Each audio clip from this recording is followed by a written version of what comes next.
গত 2 দিনের তীব্র শীতে কিন্তু ঝিনাইদহের মানুষের জনজীবন কিন্তু একটি জবুথবু অবস্থায় পড়েছে।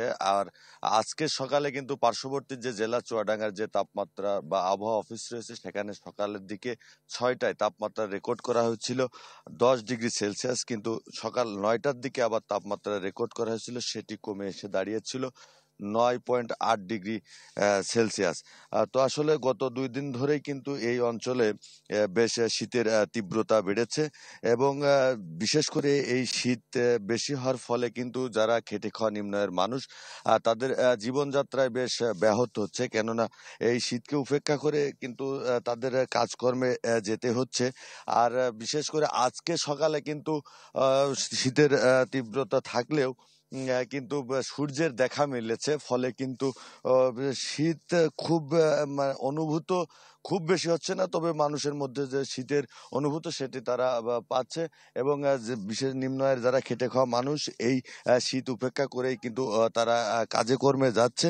আর এই শীত উপলক্ষে কিন্তু জেলা প্রশাসন কিংবা উপজেলা প্রশাসনের পক্ষ থেকে যে শীত বস্ত্র বিতরণ এগুলো যে কার্যক্রম সেগুলো কিন্তু এখনো দেখা যায়নি।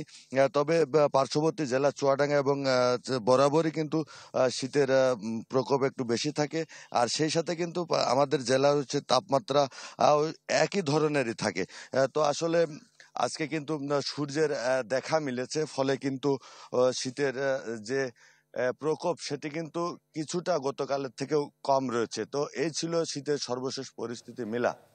জি সাদ্দাম, ধন্যবাদ আপনাকে। এবার লালমনিরহাটের পরিস্থিতি জানতে চাই। সেখানে double million offer, Walton fridge কিনে পেতে পারেন 20 লক্ষ টাকা, রয়েছে কোটি কোটি টাকার নিশ্চিত উপহার। থেকে যুক্ত হচ্ছেন আমাদের আরো এক সহকর্মী মাহফুজ বকুল। মাহফুজ।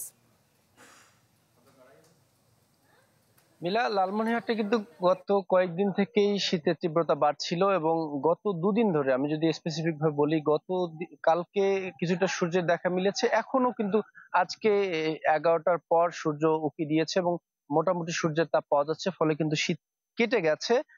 তার আগে 3 থেকে 4 দিন টানা শৈত্যপ্রবাহ ছিল, কুয়াশা ছিল, সূর্যের তেমন দেখা মিলেনি। বিকেল নাগাদ কিছুটা দেখা মিললেও কিন্তু সেই উত্তাপ ছিল না, যার কারণে শীতের যে তাপমাত্রা যে পরিমাপ সেটা কিন্তু খুব কমে গিয়েছিল। আজকে লালমনিরহাটের তাপমাত্রা সকাল 6টায় পরিমাপ করা হয়েছে 11.5 ডিগ্রি সেলসিয়াস। এর ফলে আপনি নিশ্চয় জানেন যে লালমনিরহাট কৃষি প্রধান অঞ্চল। এই সময়ে কিন্তু লালমনিরহাটের কৃষকরা তাদের জমিতে বিভিন্ন ফসল আবাদ করছেন, রোপণ করছেন।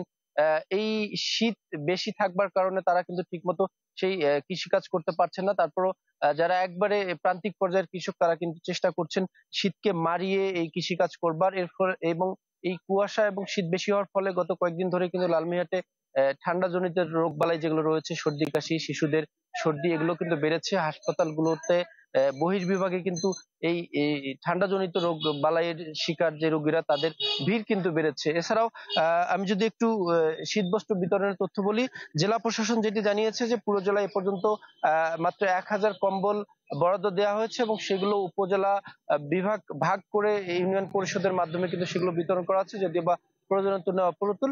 সব মিলিয়ে সাধারণ মানুষ, খেটে খাওয়া মানুষ কিছুটা কষ্টে আছে এবং আজকে কিন্তু সূর্যের দেখা মিলেছে। মিলা। মাহফুজ বকুল, ধন্যবাদ আপনাকে। দর্শক, শীত পরিস্থিতির খবর জানাচ্ছিলেন আমাদের সহকর্মীরা।